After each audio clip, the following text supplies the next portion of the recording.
Welcome, everybody. Happy New Year. I figure we can say that until the end of January, right? We'll be starting in a couple minutes here. We're just waiting for a couple more people to join.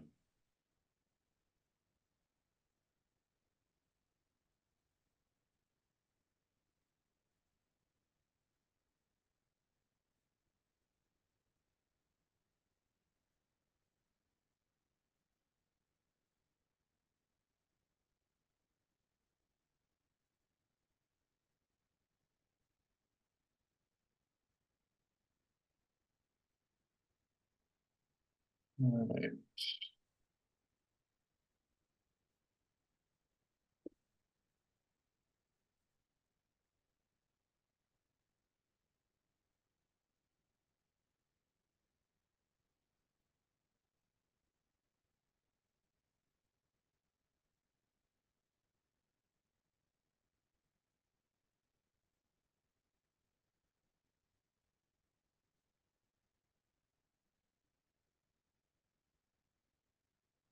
All right. Well, Jessica, I'm going to start just because, just for time's sake, I'll watch the waiting room. We're supposed to have about 40 to 45 people signed up, so about half here. Welcome, everybody. Welcome to 2024, Residential Design Committee.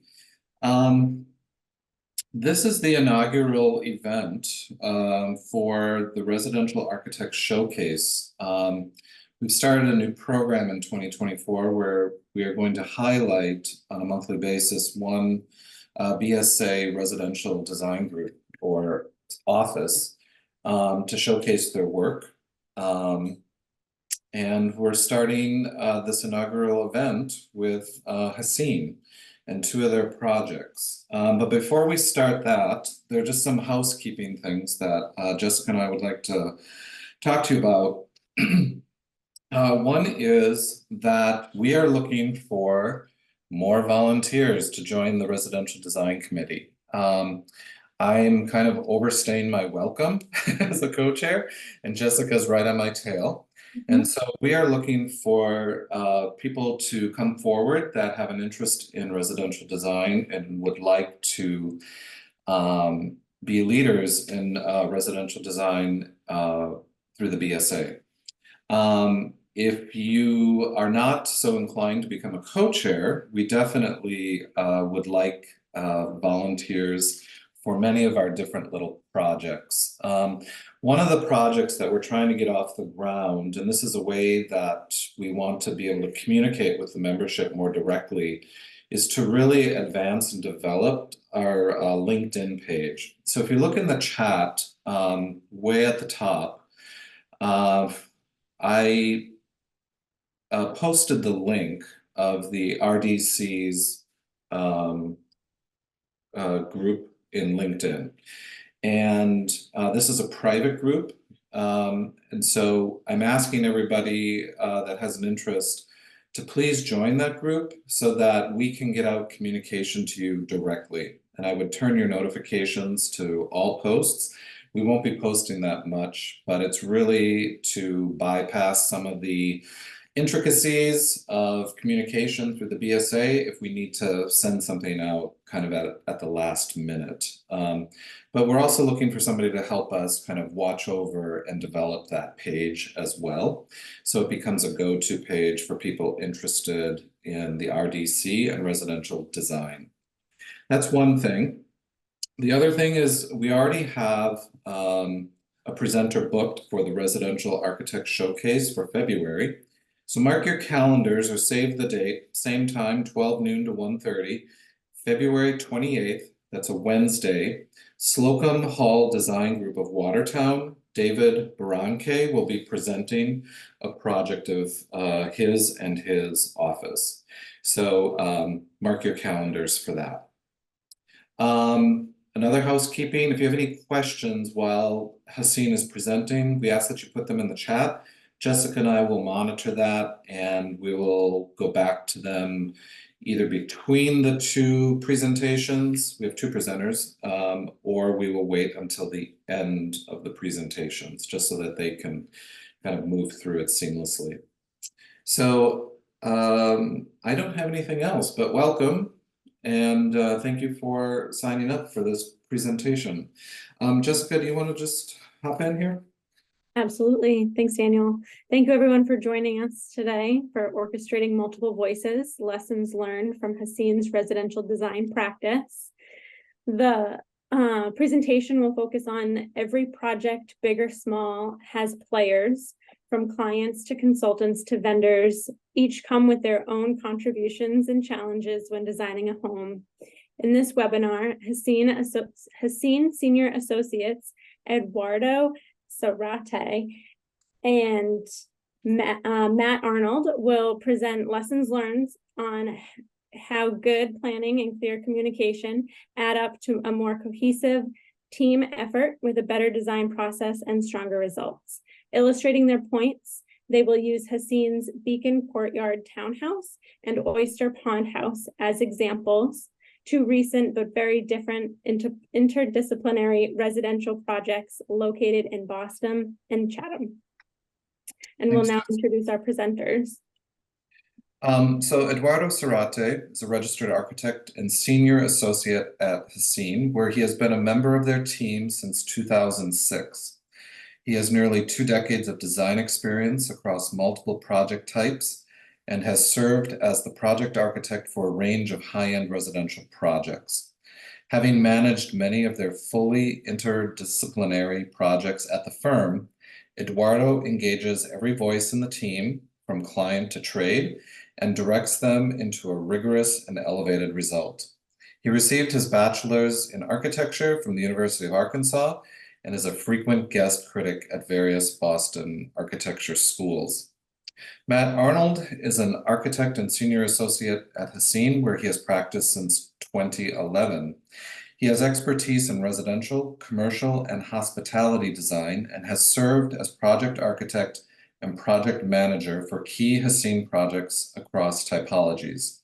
Since joining the team, Matt has taken on every type of project in the firm's portfolio, equipping him with a unique and diverse range of design experience. He has a strong comprehension of the interdisciplinary process, having collaborated on many projects that incorporate all 3 of the firm's disciplines. Matt received a Master of Architecture from Northeastern University and gained experience at William Rahn Associates in Utile, before joining the Hacin studio. So, Eduardo and Matt, if you'd like to offer a few comments before we start, and then on into the presentation. Thank you. I think we're ready. Thank you, Daniel. Thank you, Jessica. Hello, everyone. I'm Eduardo. I appreciate the intro, and not much to add there, except for the fact that 2006 was a start date. I just wanted you to know that I started here when I was 12 years old. But let me tell you a little bit about our firm. For those of you who may not know much about Hacin, we are a team of 35 design enthusiasts that work in a variety of projects that span almost all architectural project types. From unique homes to hotels to restaurants, modern offices. We have really been lucky to work with some really ambitious and curious clients over the past been a great 30 years so far. Last year, actually, we turned 30. And that being said, for our first 10 years, Hacin was an architecture firm in the traditional sense. So while architecture, so we worked in, we did a lot of projects that dealt only with architecture. And while our profession deals with the interior of spaces, we also recognize that interior design as a discipline deals with aspects at those spaces at a completely different level, one that requires its own set of values and expertise. So we recognize that this is a tool to further tell the stories of our projects and And we wanted those stories to come across in a more holistic way. So we started our interior design practice, which now has grown to 8 people and has brought us plenty of recognition. Similarly, a few years later, we saw the opportunity for another layer of design branding. So what you see on the screen now is a range of projects that have all these 3 disciplines in them. And at the firm, though we all have our specialties, in our projects, we all speak all 3 languages. We are truly an interdisciplinary firm. So today we're gonna show you a couple of projects. Just like Daniel said, one of them is a townhouse in Back Bay. The other one is a house in Chatham. Very different projects and processes, but a lot of underlying similarities that hopefully we'll be able to shine certain aspects of them that will be beneficial. You're going to find interesting and beneficial for your own practices. So how they came about, the different players that influences, a few are to-go processes, and some lessons learned along the way. So anytime that a project starts, of course, the players, I mean, this is a rather simplistic looking slide, right? But these are, in a nutshell, the primary players of a project. We have the owner, we have the design team, in our case, architecture, interiors, and branding, and the consultants and the contractor. So from a broad perspective, these are the things that internally we look for. Starting with the owner, because it really hopefully we all have some say in our choosing the projects that we decide to work on. So in Hacin, we've been lucky with this. Like I said before, we want to engage with, we want clients that want to engage in discussion and process, clients that are inspired by our work. Ideally, they come with their own ideas, but with an open mind, right? We are not interested in working with clients that just want a product delivered with very little input from their side. That for the client. As for our own team, I mean, of course, there's who's available for the project at the time. But in a residential project in particular, that we know that is so personal, we look for the right personality fit. Because the residential design has a lot to do with that. The treatment with the client, the rapport that you can have with your designer, it will have a tremendous impact in the end, as I'm sure you all know. As for the consultants, in a similar way, it's about the right sensibility. That's absolutely key. We want to work with consultants that understand that what's standard in other projects may not always work. Right? We will absolutely ask if whatever can be done in a different way in order to fit the ultimate goal that we have in design or the client may have. And sometimes those are hard, but we found that with the right team, they're doable. We're also found that working with local guys can be hugely beneficial. In terms of the GC, from our end, we want to understand the processes, of course, how they handle budget, schedule, shop drawings, etc. But again, compatibility with the client is paramount. And that being said, I can't honestly remember the last time that we had a residential project that went into a bidding process, right? Just because of the way that the market works in the city, we found that locking a contractor in early on will definitely get somebody in at least their desired time frame. Not only that, we found that having a contractor on board very, very early on it makes them part of the process for us, and we can bounce ideas back and forth regarding budget and feasibility of construction, etc. And so what happens in our process is we tend to recommend a couple of contractors if the client doesn't come with one in mind already, that we think are going to be a good fit for them. And then the clients interview them right after we're done with our conceptual design stage, and then they get onboarded. So that as for generalities. So let me show you our Oyster Pond project. This is located in downtown Chatham. It's actually a short walk from downtown, which is pretty impressive. It's a very, very privileged site. That sits on top of a hill overlooking this body of water. Actually, the side that faces the street actually is the narrow side, which is great. And how the project came about, we got approached by an old client of ours, whom we have been working with in the interior design only of their house in Boston. We knew that these clients were really, really interested in the design process. As a matter of fact, she had been trained as an architect, or perhaps at an interior, I forget honestly, but she had a formal design training. She just never practiced. So obviously the interest was there, and this was a great opportunity for them to dream and explore and make the whole thing a fun process and end up with a dream project, right?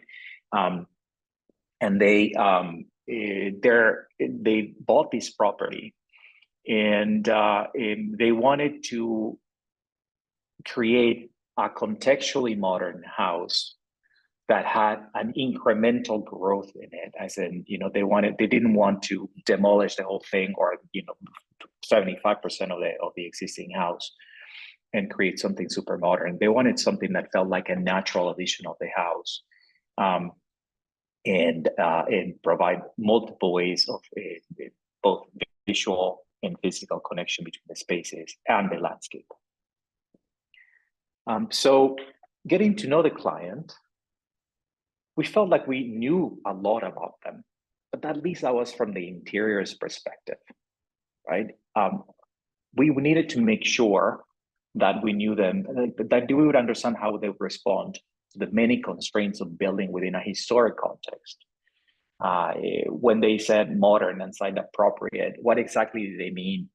And those are questions actually that happen very often in projects. So we started this process with 3 tools that we found tremendously beneficial.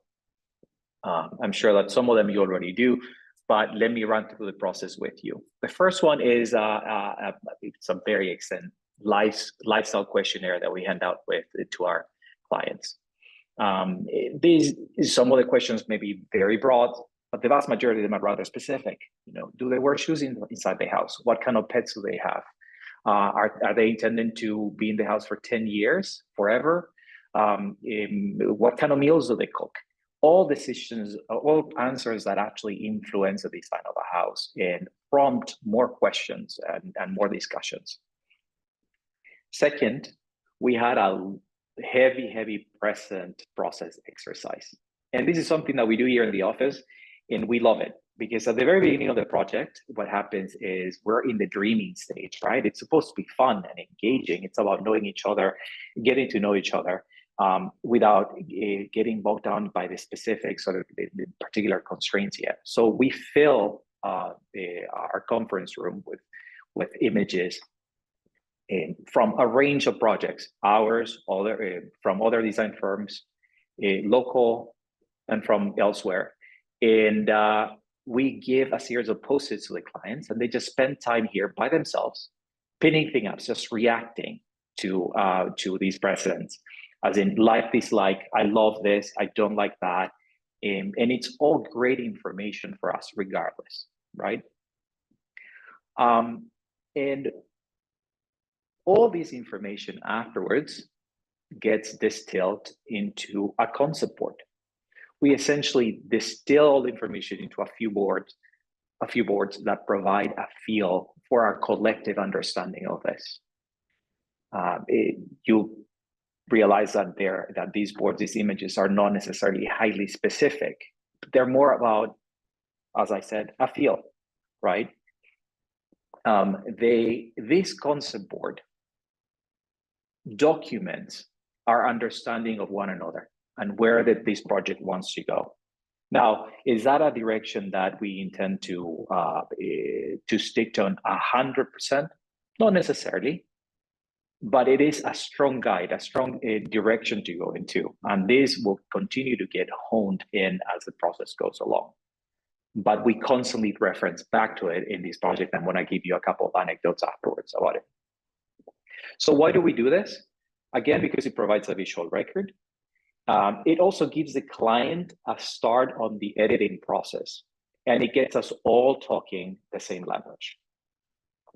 So from there, we jumped into many iterations. I mean, we had, like, this is such a condensed version of it, we just wanted to make the point. But we studied multiple versions of massing for the site.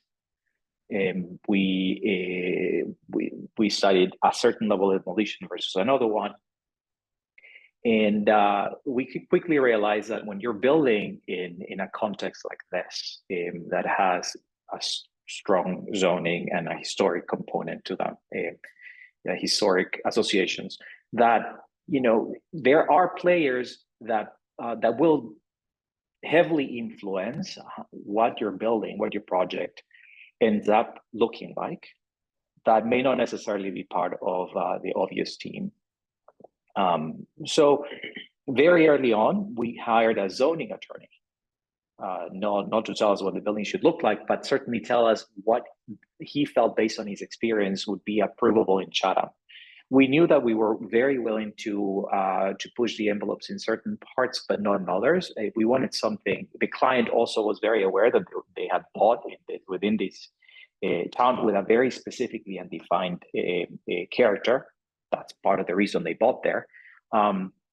So they wanted to be respectful. They wanted to show that they cared, right? By engaging the town in this way through a local zoning attorney, we were able to get through the process much easier than we would have done without just on our own.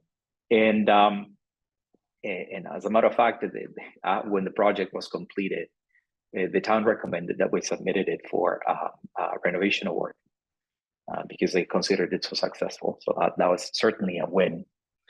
But based on the massing that we landed up with the zoning attorney and with the client, we ended up in this plan that you see in front of you that essentially acted as a partie of the home. What you see here is like roughly three blocks, right? Far on the right, you have the very original house, or when the property used to be a farm, and that was probably built in the 1860s. Then the middle section was an addition from, I believe, the 1940s, and then, as we had said before, an incremental addition to the house of a more or less equal massing at the end that was meant to be more modern.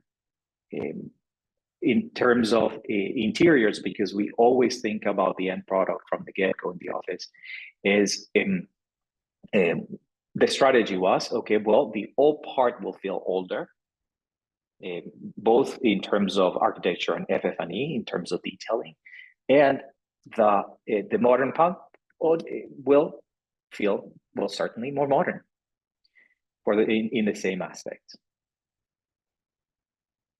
So this is the end product. What you're seeing here is the joining of the old and the new through a couple of glass connectors.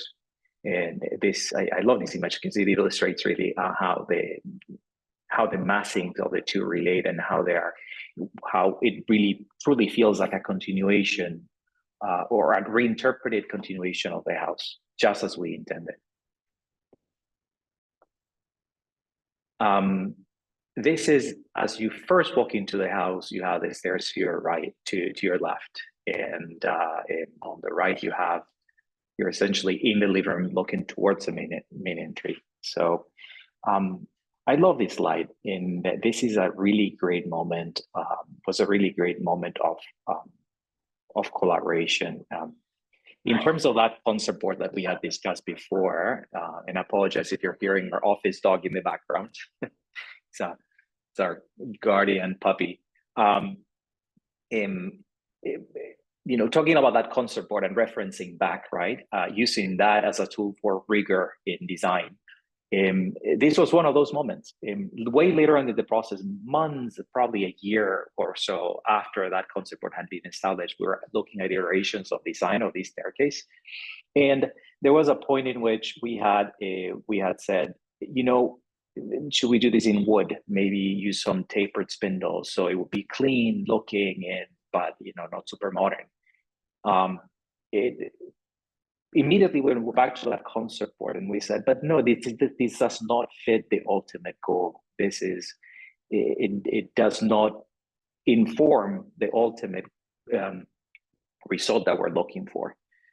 So why do I say that? Because I think that it is very easy for clients, particularly residential clients, to continue on this dreaming process for a long, long time, and in all the specific areas. So, the client may travel and would come back with ideas with a project, with a room that they saw in Japan or in Austria, and they may want to incorporate aspects of that into the project. And it's, they fall enamored with an idea that may not necessarily fit the project.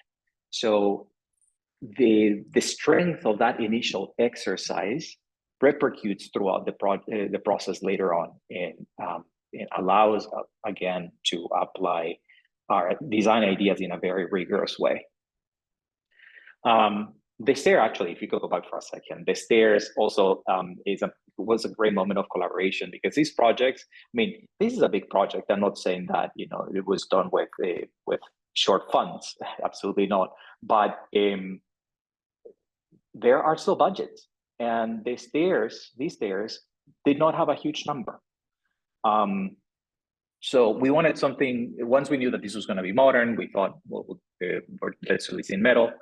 And before I started the design process, I called Chris Aubrey, a great stair fabricator that we work with often. He did not have the project then. And I just talked on the phone with him and I said, listen, I need these stairs to be built within this number. And these are my ideas. I think that these are the things that will make it economical. And he's like, actually, no, because I want to make sure that I can crane this in one piece rather than build it on site, or assemble parts of it on site. I want to make sure that I have X lengths of metal, thickness of plate. And we had like this great conversation of 45 minutes. He was so patient, so kind. And he gave me the tools to design this in an interesting yet interesting way that still met that budget, and we did. And this is the result. So I'm super grateful for him. Great guy if you haven't worked with him. And this is an image of yourself in the living room looking from the new volume towards the center volume, which holds the kitchen and the glass connectors. These big spaces require, of course, a lot of big open spaces require a lot of air conditioning and ventilation, which require giant returns. But in the living room, we had brick piers, we had floor to ceiling glass, a wooden ceiling and a wooden volume. So where do we place these returns without them looking completely like parasites, right? Like eyesores. Again, I called my mechanical engineer. We worked with T2 and went back and forth with ideas of how can we make this happen how can we distribute these returns somewhere. And in this image, what you see, there is a 1-inch slot between the wood ceiling and the drywall ceiling that spans the whole width of the room. And you'll also see small black lines on those 2-step risers And between those two, we fulfill the requirement, and those essentially disappear, and they make for great details. So again, in this, bringing the consultant in early and having constant back and forth with them having the flexibility to work with you and think outside the box really shined. And I think that I speak for my engineer as well, that this is that, we're both very, very proud of these details. And that's the living room, and the look towards the view. And we had a little bit of a back and forth in this one. When we were already in construction, this fireplace that you see on the side was actually meant to be centered in the room, because this was informed by the concept of a Halle, which means it's a typical room in Austrian buildings that is essentially just a giant living room that has multiple areas for sitting. And the client wanted this Halle to feel cozy. And so the idea of having the fireplace centered was an idea that we always had in mind. And during construction, we came in and she's like, actually, I want to focus on the view instead. The view is really the most important thing here. Can we push it to the side? So we quickly had to pivot as a team and talk to the structural engineer, of course, with our GC, Cedar Construction. They were great about this, great team players, because you have to, hopefully you're not affecting the schedule too much. Hopefully it won't cost too much. You have to react, and we were able to move this, and we're very happy with the result. That's a view from the other side, where you again see the connection between the old and the new through the glass connectors. This is the kitchen. This is in the center portion of the house. On the right there, you see the connector and a view to the living room. And what I liked about this idea about the kitchens is that they are truly representative of our interdisciplinary nature in the office, because so many of us have a say on what they end up being. In this case, for example, Jen Klabar, head of interior design, had worked with this client heavily in her house in the city. So she already had an understanding of the sensibilities, the material sensibilities that the client had. So when it came time to shape the kitchen, her and I worked very closely to develop what the feel of this space. And I would say that regarding that, interdisciplinary work, internal interdisciplinary work, it comes with its own challenges, right? Because there's the opportunity for a lot of gray areas. Things that are typically done by the architect, sometimes we may want the interior design to take over, and vice versa. So one thing that we try to do, and I would recommend doing as well, is to identify all those potential gray areas early on and assign them to a person or a team, right? And not to say that will always remain or dictate who ends up with the responsibility of that, but at least it provides a guide, and things don't get lost in the way. For example, the next, and this is also a good example of that. This is a couple of shots of powder rooms in the house. Again, our interior designer, Jen, understood what the client was looking for. When we spoke about the concept for the house, we said that we wanted it to have a feeling of being crafty, being informal, durable. So she had an early trip to look for tile that would work with this, also within a certain budget. So all that came from her, which was tremendously helpful. But there are all these tasks come with responsibilities. Going back to the list, right, of responsibilities. As in, it's not just a matter of going and picking the tile. You actually have to ask for pricing. You have to follow up with the vendors. You have to ensure that these fall within a certain budget. You have to review the approval samples. All those steps, as long as they're defined to a specific team or person,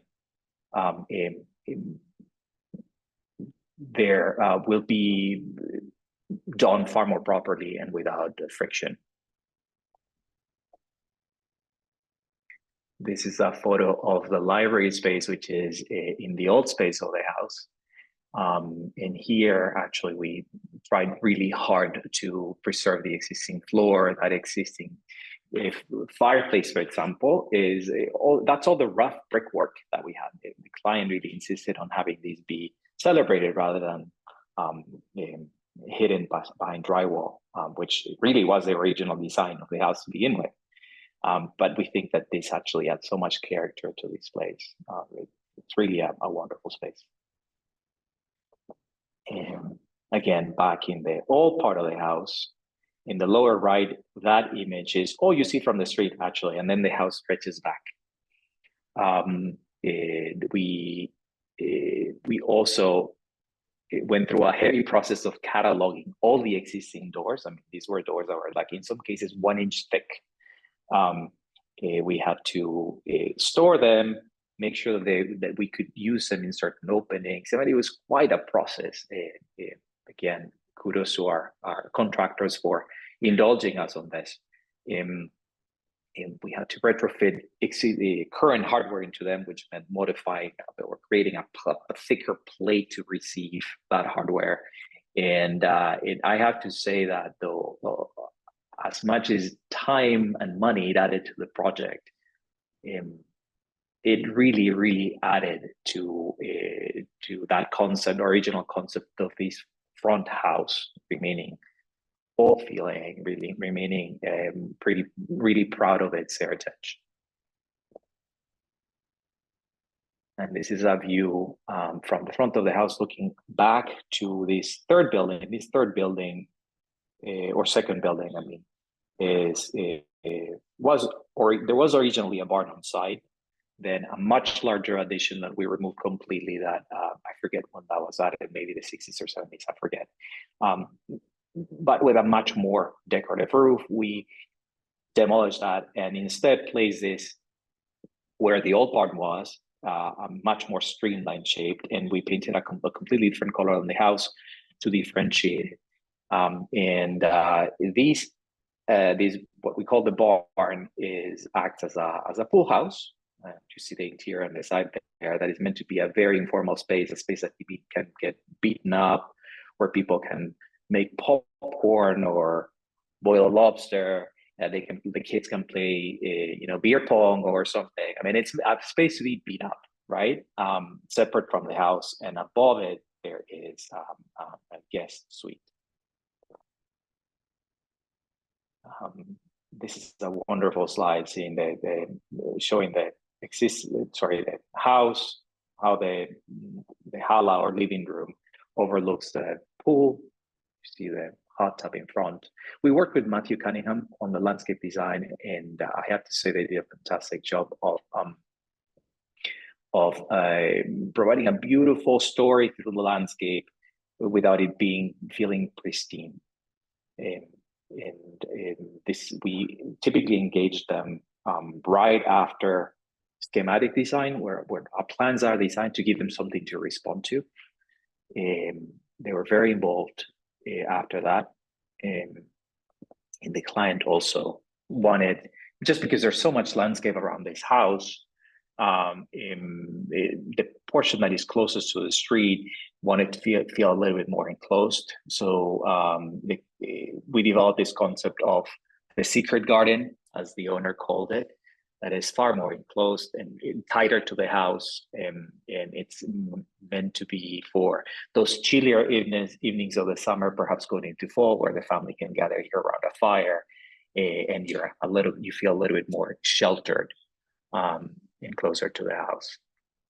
This was really a great collaboration with Cunningham. That's another shot of house. So this, in a nutshell, I hope that you can see how these images relate back to that original concept of crafted and additive and informal, cozy, and with a sense of heritage. So that is our Oyster Pond house. I'm not sure if you guys want to have questions now or wait until Matt is done. I'll leave that up to you guys. Thank you, Eduardo. Why don't we continue with Matt? I didn't see any questions in the chat, so let's just keep moving forward. Beautiful work. Thank you. Thank you, Eduardo, for an amazing story. It's going to be hard to follow that one. But I have a very different story to tell about a very different project and a very different client and a very different site. But that's the nature of what we do. So this project is back here in Boston on Beacon Street, and it is a townhouse. And this, for us, was a new client that had come to us. And they were just moving here from the Midwest suburbs, and they were making Boston their home. And they fell in love with the Back Bay. I mean, of course, who can't? And specifically, they fell in love with this beautiful 1800s sandstone townhouse on Beacon Street that backed up to the river, had amazing views of Back Bay, and of course, had amazing views across the river to Cambridge.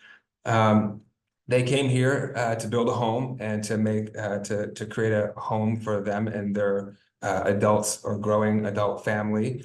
And we knew right from the get-go that this client had could potentially be a really amazing client. And we've since done other projects with this client as well. And of course, as soon as we laid eyes on this home in the Back Bay, we knew this house could be spectacular.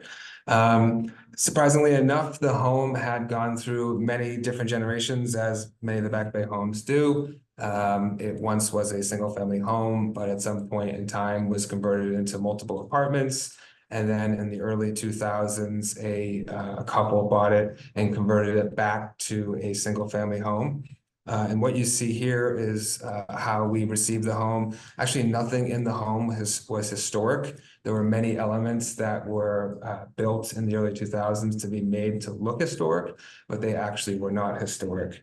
And the previous owners and Payne Boucher did a pretty significant renovation again in the early 2000s. And so we kept a few little elements of that. But for us, we really saw this as a blank slate and an opportunity to kind of showcase the client's kind of amazing personal style. And she has an amazing wardrobe to go with that. So the project really began as an architectural project, and with them kind of moving to the city of Boston and wanting to make this their home, they were living in temporary housing, and of course were eager to move into this home as soon as possible. So, with that, we had to figure out, how do we do this amazing project over a home that you can see here is enormous, over 8,500 square feet, over 6 levels, 3 roof decks, a garage, and a courtyard, and all do this within a reasonable timetable. And unlike the Oyster Pond project, this again started as an architecture project that then the interiors group came involved with later. But we had one of our special tools, which is my colleague Christine Rankin, who can really span the gap between the architecture and the interiors. So we went through a slightly different process here in the beginning, where to try to get to know the client, we obviously went through our traditional questionnaire, and we spent a good amount of time with the clients to try to get a sense of what they were looking for. Obviously, they wanted to transport some of their kind of suburban lifestyle from the Midwest here to Boston, but it was going to be a very different type of home because we were distributing this program over 6 floors and not over like a 2-floor home like you would have in a lot of the suburbs. And this drawing here kind of illustrates how big and complicated this home was and how many little spaces we were ultimately creating, and you know, how we ultimately wanted a lot of these spaces to have their own personality. I mean, they were going to need to, you know, the visual aesthetic of the home needed to hang together as we moved throughout the house, but there were a lot of moments where each room had to have its own personality. And so one of the early things we did with this client was try and figure out, how do we distribute this program throughout the house? Obviously, we had the programmatic elements that they wanted to have, but being city living and vertical living, we need to figure out which floor needed to have what. You know, and one of the big topics was like, where does the kitchen go? Does the kitchen remain on the parlor level with the living room and dining room, or do we actually move the kitchen to a lower level? So that the parlor level can remain more public and kind of a larger entertaining space.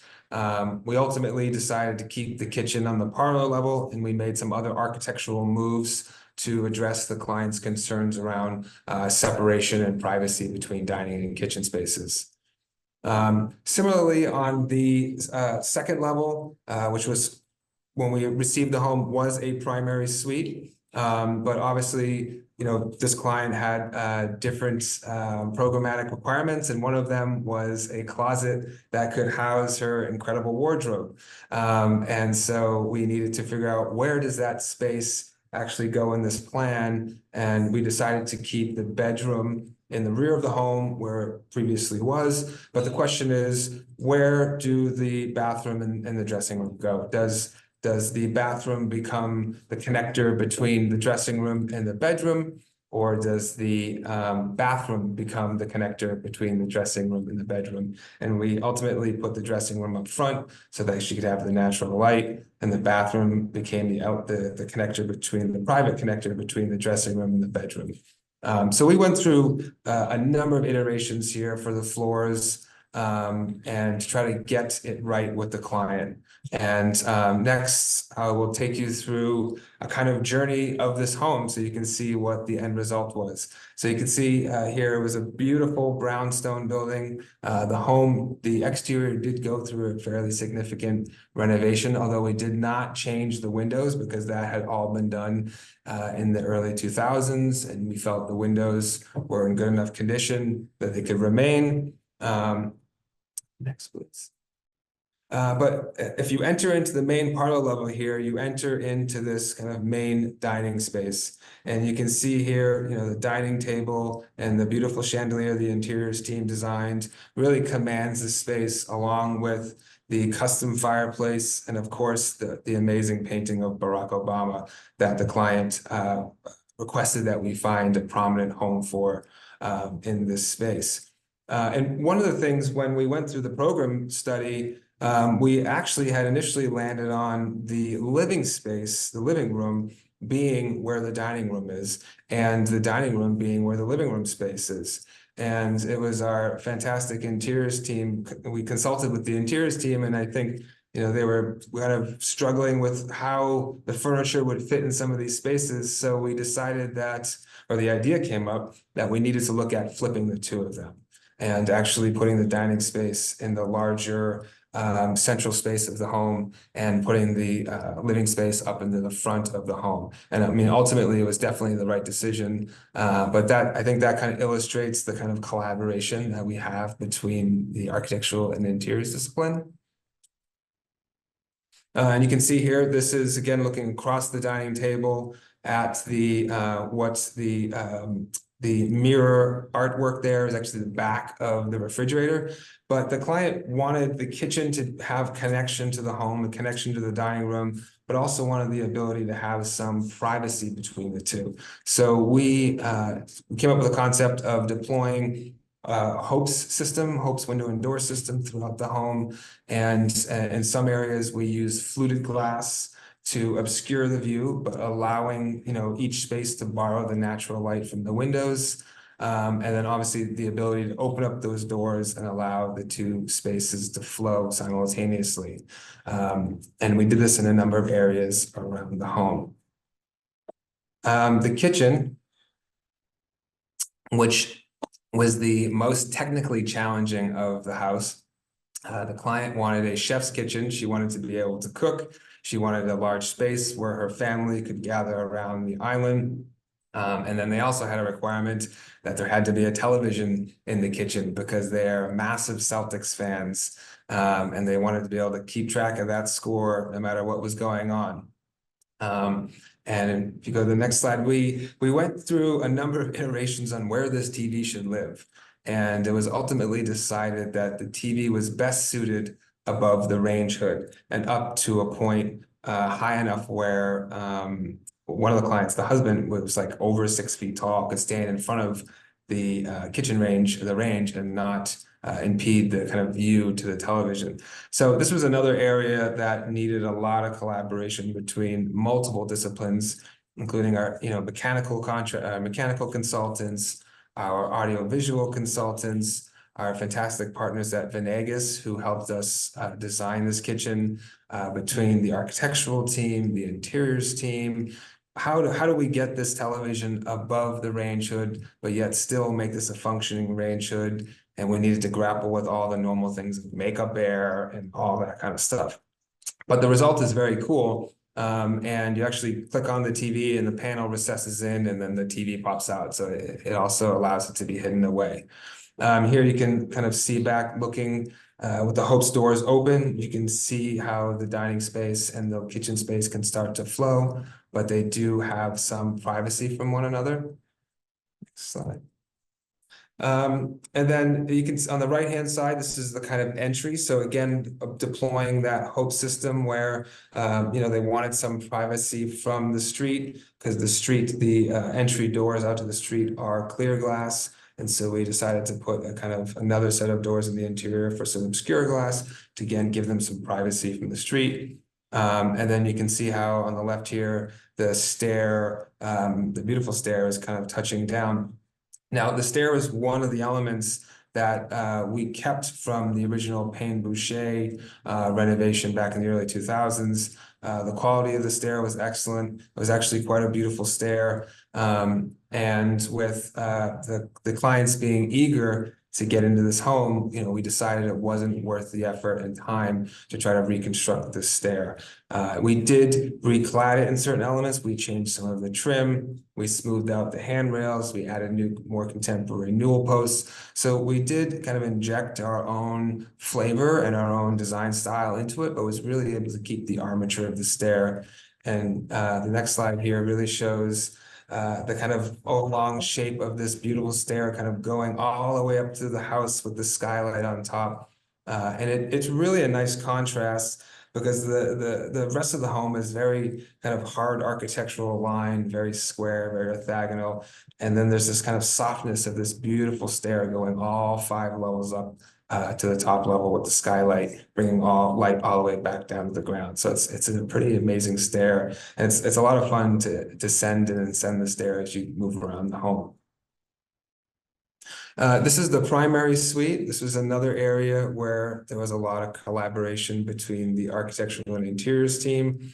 The headboard was particularly one area where, if I was to go back and do something again, I would say, we probably should have thought about making sure there was the right space in the project timeline and deliverables so that the interiors team could come in at a slightly later date and collaborate with us and have a say on what this headboard and this bed design should be. And so, we had to make some changes during construction, and as a team, we all tried to pivot the best we could, knowing that introducing some of the architectural language and finish language into the headboard of the bed was the kind of the right move for the space.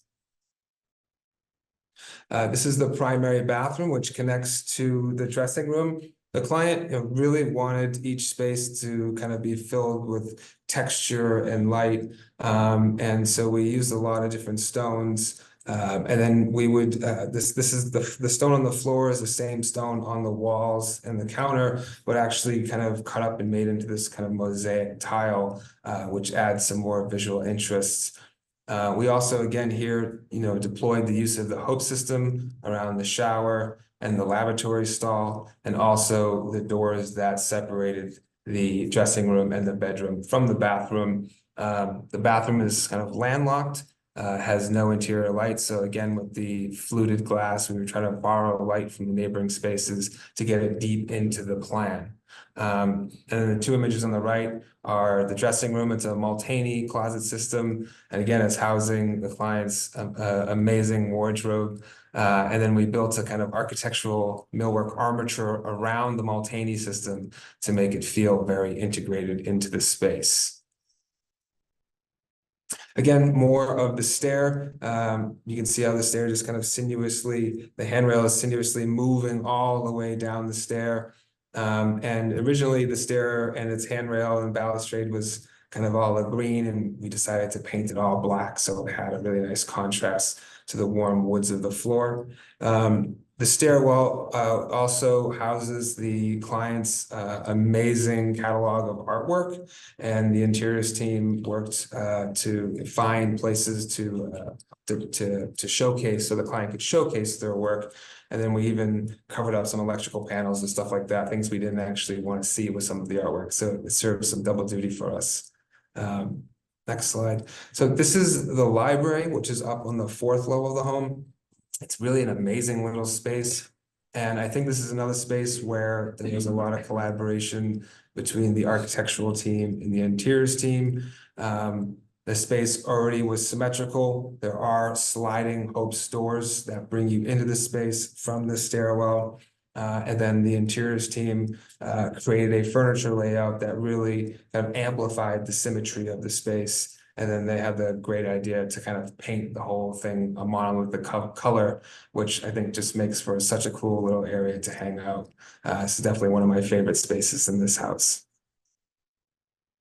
And then as you kind of descend or ascend through the space or the home, the top floor, which is connected to 2 roof decks, became a kind of playground for the clients. They have a large sofa where they can again all watch the Celtics games. And then they also have a pool table, a card table, and more area on the walls for them to display their really amazing catalog of artwork. And again, it has connections to the lower roof deck, which you can see here. And an upper roof deck. Now, we had to engage with the Back Bay Architectural Commission for certain elements. We did not change all of the windows and doors in the home, but we did want to open up some of these moments. This was previously like knee-height windows, and we wanted to bring that aperture down to the ground so that we could have doors here, and you could kind of seamlessly go in between the interior and the lower roof deck. And one of the areas we had to negotiate with the Back Bay Architectural Commission is, we wanted to deploy that Hope's language here, but typically these homes would have had wood windows and doors. So we had to find a company who could actually make the really thin line door and window system we wanted out of wood, so that it kind of was reminiscent of the Hope system we had elsewhere on the interior of the home. And then the uppermost roof deck, which has striking views back to Back Bay and the Prudential Center, and then of course, an amazing view across the river to Cambridge. It's quite an awesome space up there, and they have great view of the fireworks, and it's pretty cool. And lastly, as you saw in the initial slides, this project consisted of kind of 2 buildings: the main townhouse building and a small accessory building in the rear, which housed the garage. And it also ultimately ended up housing this amazing little spa room, which has this kind of small splash pool in it, a skylight above, a natural growing wall by Future Perfect. And it's really a cool space that we have this amazing courtyard in between the townhouse and the spa room. And we did deploy the Hope systems here because it was internal to the home essentially, and we could do what we want. So it's a very cool space. And I mean, that's a quick tour of the Beacon Street Townhouse project.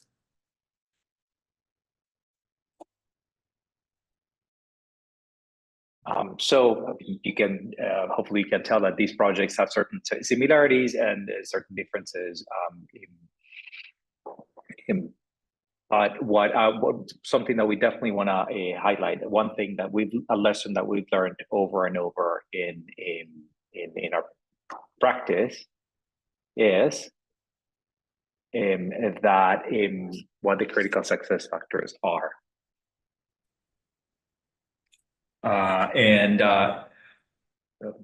Sorry about that. Well, early on the project, we always have to try to figure out what the critical success factor is for our clients. And we often refer to our kind of three-legged stool.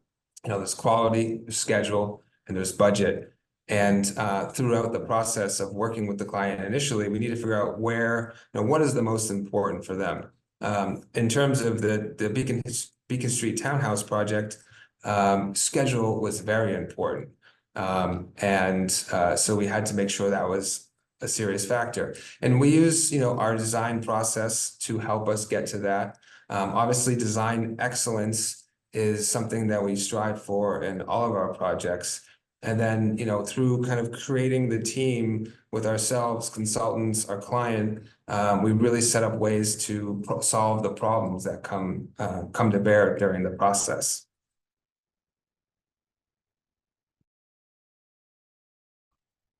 And then finally, you know, one thing that we have again and again learned on this is, you know, how do we harness the creative superpowers of each player in the team, right? Everybody comes with a strength. We all love what we do, or hopefully we do. Or, you know, what's true is that most of us love at least one portion of what we do a lot. And we know enough about it to contribute in a meaningful way. So just like the right location for a concealed air conditioning return, or a concealed TV in a kitchen, or you know, the right design for a multi-layered material, the headboard, it comes along. We all have something to contribute. And the idea is, as long as the team architects, we allow for those voices to be heard, to have a place, we will come up with a better result. As we say in this office all the time, we all add something.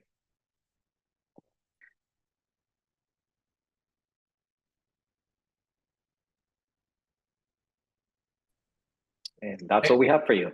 Yeah, thank you, Matt and Eduardo. That was a great presentation, and it was great to see two very different projects, not only in site but finishes and aesthetic. One person I forgot to thank was Katie Dayton of Hacin's office. Katie, do you want to say hello and just add a couple comments? Her mic is not on. Okay. Katie is on. But she appreciates your regards. Yeah, Katie's on the development side in their office, and helped put together the presentation, promotional materials, all that good stuff. So thank you, Katie. Now, does anybody have any questions of Matt or Eduardo? If not, I can start with a quick question just to get things rolling. You can blurt it out if you unmute yourself, or you can put it in the chat. As a resident, I'll start with one. As a residential architect, I think as I got into my own practice, it became so apparent the collaboration between an interiors professional and the architect. It's so critical. I mean, we've all had projects, right, where the spaces are amazing and then they fall flat when you know, maybe old furniture is brought back in, or things are not curated appropriately. Can you talk a little bit more about the collaboration from the interior side and the architecture side? And do you I know you have an interior staff, but what if a client brings an interior designer to the project? Is that something that you're willing to collaborate with? I don't know, either of you, if you want to start. Sure. Yes, absolutely. I think that this is something, like I said before, that we very recognized very early on in our in the history of our office, uh, because, like you said, us furniture has so much to do with how we experience in the spaces, not only in terms of finishes or looks, but quite honestly, I have been in so many buildings. We've all been in buildings that are impactful in terms of spaces, and then you try to furnish them, and oh my God, there is no logical place of finishing the space, and you end up with an awkward chair. Therefore, you are the way that you experience the space. You're walking, you're bumping into things. It's just not good. So for us, the idea of having the interior design be brought in very early on as part of the team is critical. I think that the reason why these spaces look so holistic is because we're collectively thinking about the ultimate goal from both standpoints, right? We may start stronger on architecture and then move stronger on interiors, but nonetheless, every part of the team has to have a voice. I think this is where that the idea of the concept comes in play. I think that the concept, having a very clear definition of the ultimate goal, starts giving you a sense of direction, right, and informs your future decisions. So regarding your question of working with other interior designers, I mean, I think that we have in the office, and we would look on I mean, it depends. It's on a case by case basis, really, because we also know that if we're working with an interior designer that has an aesthetic that is completely different than ours, or a vision that is completely different than ours, it may just not be the right fit. And sometimes we have to recognize that, right? There's adapting to one another, but if from the get-go there is no consensus on an initial vision, then we would probably pass.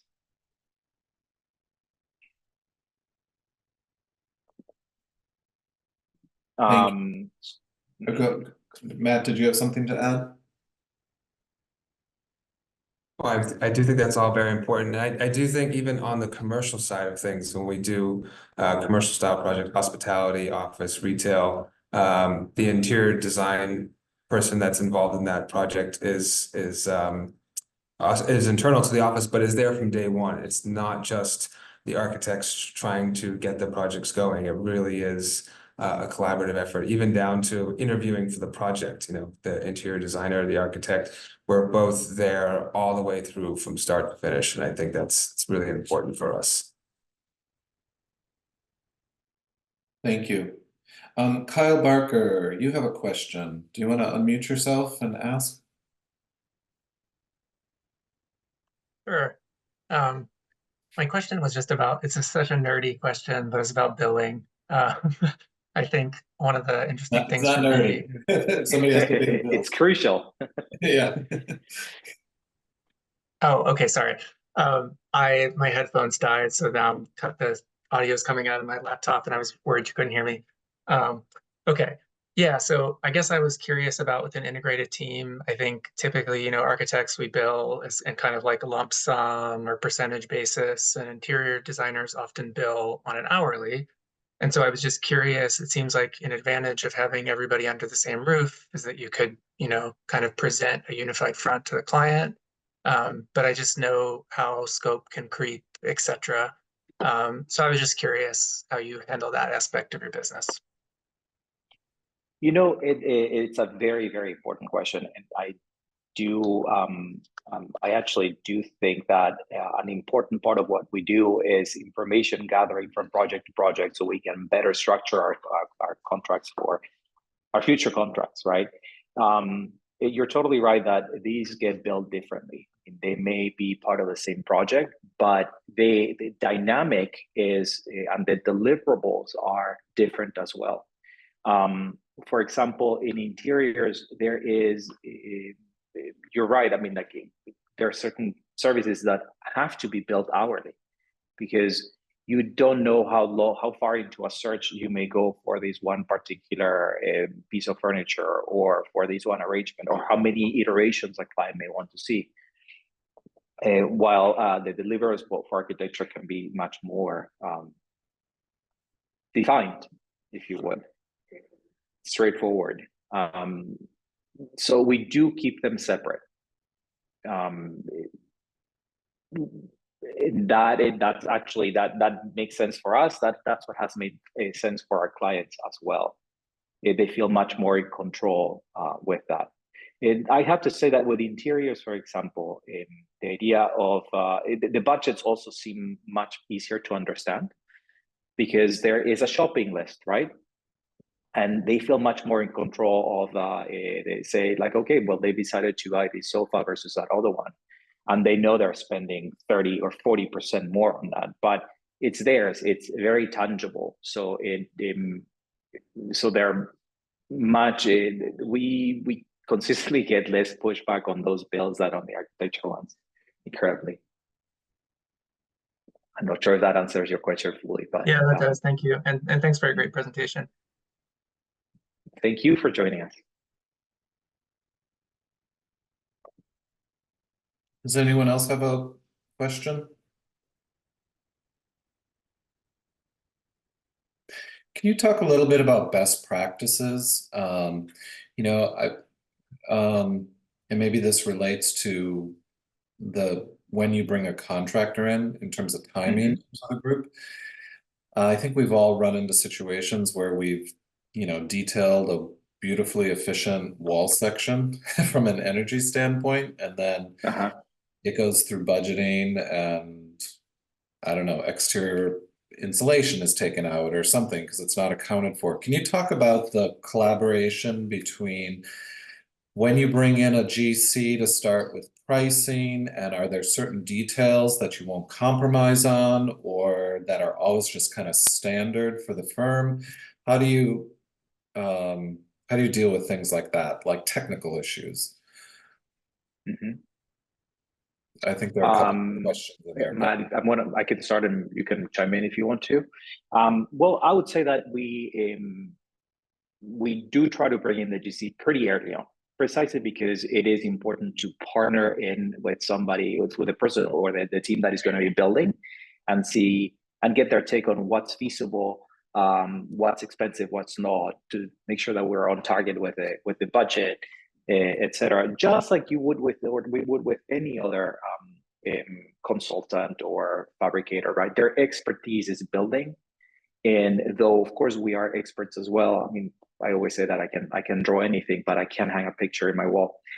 So we have to rely on their expertise.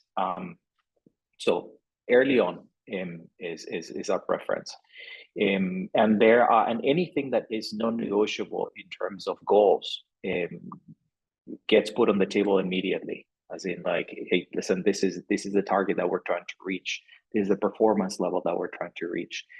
Do you have a different way of getting there, perhaps? But this is not, we're looking for performance necessarily, the ultimate goal, and how do we get there is negotiable as long as we get to the goal.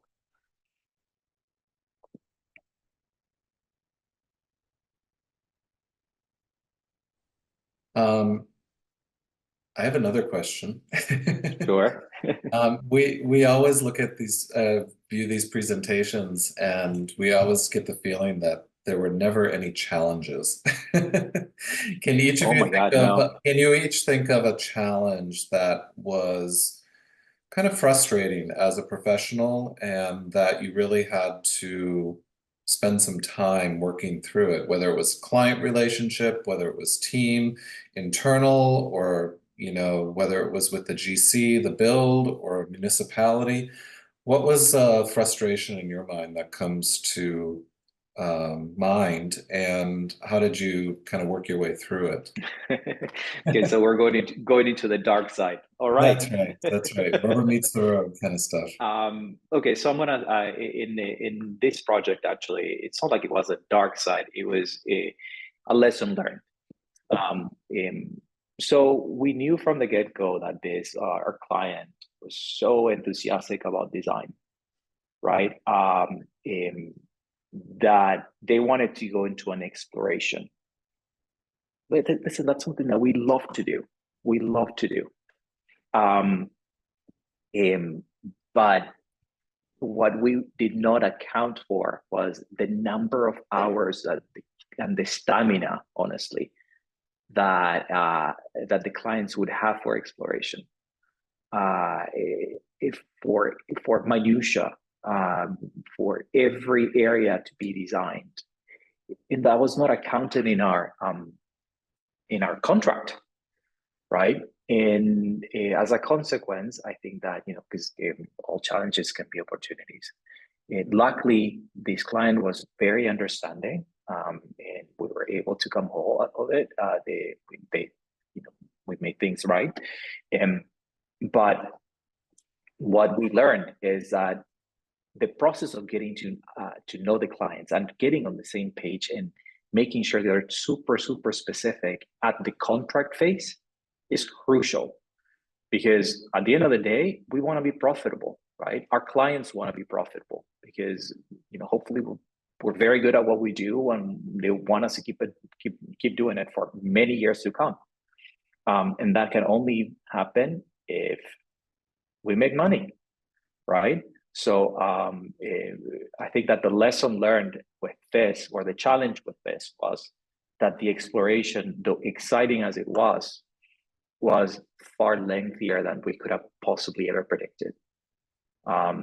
So as a consequence, now our contracts are much more specific. We list, for example, we try to list the number of meetings per phase. We specify a meeting is roughly 2 hours, right?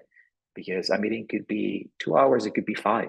No, it's 2 hours. And we will present X number of iterations per area. These areas will be the focus, these other ones won't. So I would say that was certainly a challenge for this. Ironically, the critical success factor for this one particular project was the process. The client wanted to go on this trip together, right? I think that had we presented the full result as you see it now, in their minds, this would not have been a success, because they wouldn't have felt part of it, right? So it worked out in the end, and of course, we're very proud of the result. But we walked out with those lessons learned. I think in our process here, one of the success factors, or one of the main success factors, was schedule. So, we worked really hard to get this project under construction and get it going right away. But, as you know, projects take on a life of their own. And, in hindsight, it would have probably been better for us to understand the full breadth of the scope earlier on, because in a couple of scenarios, we were trying to move so quickly, and then we either scope was added or there was unforeseen conditions that there was some moments where the construction site actually had to sit a little bit idle while X, Y, and Z was caught up. And so, if we had really tried to flush out what the entire scope of the project was going to be before we kind of, started swinging hammers, it may have ultimately helped at the end. But, every project is going to be riddled with challenges and compromises. And I think at the end of the day, finding or working with a client who is really willing to kind of embark on that challenge with you and become a team member, and really work with you and your whole team to make the right decisions for the project is ultimately the goal, right? This is never easy, and there's no project that is ever easy. And I know the hero shots look great, but of course we all know there's a lot of blood, sweat, and tears that go into them. Thank you. Eduardo and Matt, do you have any final comments before we? Oh my God, I feel like I've talked a lot already. So, no, I mean, I really appreciate the opportunity for this. It's been really fun and informative for us to put together. So thank you, guys.